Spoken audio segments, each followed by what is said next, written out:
नमस्कार, मी डॉक्टर प्रतीक साळुंके. हरिकृष्णा क्लिनिकच्या माध्यमातून आज आपण एका महत्त्वाच्या विषयावर बोलणार आहोत. तो म्हणजे वाढलेले कोलेस्टेरॉल. अनेकदा रक्ताच्या चाचणीत टोटल कोलेस्ट्रॉल 300च्या जवळ किंवा ट्रायग्लिसराईड 150च्या वर गेल्यावर आपण घाबरून जातो. पण योग्य आहार आणि आयुर्वेदाच्या मदतीने आपण यावर नियंत्रण मिळवू शकतो. अहवाल कसा वाचायचा? Understanding the reports. जेव्हा तुम्ही लिपिड प्रोफाईल करता तेव्हा काही गोष्टींकडे लक्ष द्या. टोटल कोलेस्ट्रॉल जर हे 220 mg/डेसिलिटरच्या वर असेल तर तो चिंतेचा विषय आहे. ट्रायग्लिसराईड हे 150 mg/डेसिलिटरपेक्षा कमी असणे आवश्यक असते. 293 सारखे आकडे हृदयविकाराचा धोका वाढवतात. LDL म्हणजे काय? बॅड कोलेस्टेरॉल हे 130च्या आत असायला हवे.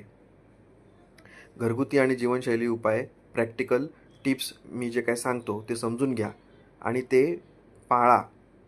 तळलेले पदार्थ बंद करा. समोसे, वडे किंवा बाहेरचे स्नॅक्स पूर्णपणे टाळा, कारण यात ट्रान्स फॅट्स असतात. हे ट्रान्स फॅट्स कोलेस्ट्रॉल लेवल वाढवतात, ट्रायग्लिसराईड लेवल वाढवतात. फायबरचा वापर, आहारात कडधान्ये, पालेभाज्या आणि फळांचा समावेश करा. हे रक्तातील बॅड कोलेस्ट्रॉल शोषून घेण्यास मदत करते. साखर आणि मैदा, गोड पदार्थ आणि मैद्याच्या अतिवापरामुळे ट्रायग्लिसराईड्स वेगाने वाढतात, त्यामुळे ते बंद करणे गरजेचे आहे. हे समजून घ्या. साखर आणि मैदा पूर्णपणे टाळा, खाऊ नका. व्यायाम, दिवसातून किमान 30 मिनिटे तरी वेगाने चाला. हा कोलेस्ट्रॉल कमी करण्यासाठी सर्वात सोपा आणि प्रभावी मार्ग आहे. तो तरी तुम्ही पाळा. व्यसनापासून दूर राहा. अल्कोहोल आणि धूम्रपान थेट तुमच्या लिव्हरवर आणि कोलेस्ट्रॉलवर परिणाम करते आणि ते करतेच. त्यामुळे व्यसनांपासून दूर राहणं खूप गरजेचं आहे. चला तर आज आपण आता आयुर्वेदिक दृष्टिकोन समजून घेऊयात. आयुर्वेदिक पर्स्पेक्टिव्ह. आयुर्वेदानुसार कोलेस्टेरॉल वाढणे म्हणजे शरीरातील मेदधातू बिघडणे. यासाठी लसूण, रोज सकाळी एक कच्ची लसणाची पाकळी खायची, म्हणजे अत्यंत ती फायदेशीर आहे आणि त्यामुळे कोलेस्ट्रॉल कमी होते.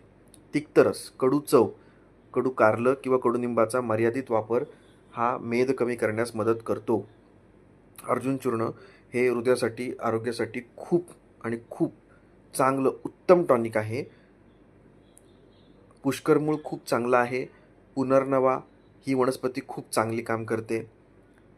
लक्षात ठेवा, जर तुमचे रिपोर्ट्स हाय श्रेणीत असतील तर घरगुती उपायांसोबतच तज्ज्ञ डॉक्टरांचा सल्ला घेणे अनिवार्य आहे आणि तो घेणे गरजेचे असते. तुम्हाला काही शंका असल्यास कमेंट्समध्ये नक्की विचारा किंवा आमच्या क्लिनिकला भेट द्या. निरोगी राहा, आनंदी राहा. धन्यवाद. थँक्यू.